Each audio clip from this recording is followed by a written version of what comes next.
Bien amigos, aquí tenemos un Honda Accord 2019 con problema de misfire en el cilindro 3. El código que trae es el P0303 cilindro 3, ¿verdad? Y aquí tenemos una cámara donde estamos diagnosticando que nos dimos cuenta de que nuestro empaque o el empaque de este carro se dañó ya.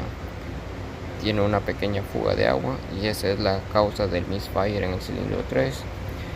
Que antes de llegar a esto pues le hicimos intercambio de bujías y bobinas y la falla seguía siempre en este cilindro. Entonces aquí toca pues hacerle la mitad de reparación. Le vamos a cambiar el empaque de la cabeza.